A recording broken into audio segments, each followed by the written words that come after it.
The Russian army reports successes on the Lyman front. However, analysts from the Institute for the Study of War record much more modest actual achievements. More on this in our report. You are watching the Glavred channel. I'm your host, Marina Furman. Like this video and subscribe to the channel.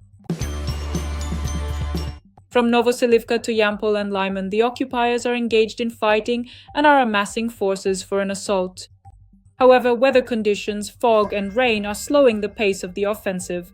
Experts predict that the complete capture of Donbas by the occupiers could take years.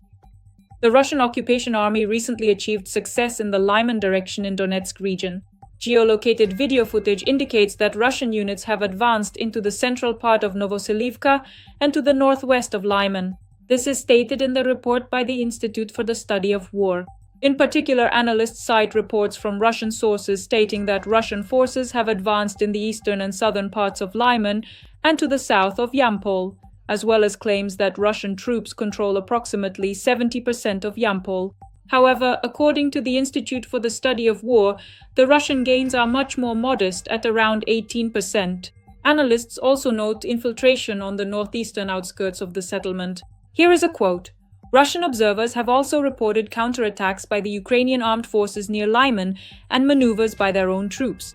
They are amassing on the outskirts of the city, likely preparing to storm it, the report says. Analysts believe that the occupiers are likely planning assaults on Sloviansk. It is for this purpose that they are shelling it with glide bombs, aiming to destroy the logistics of the Ukrainian armed forces and make future attacks on the city easier. The Russian military command may prioritize offensive operations in the Donetsk region. However, experts believe that the actual time frame in which the occupiers could potentially seize the entire Donetsk region is even longer than previously thought. Weather conditions such as fog and rainy weather, which previously favored the offensive, are not consistent this season, so the pace of the Russian advance, as experts point out, is slowing as the weather stabilizes.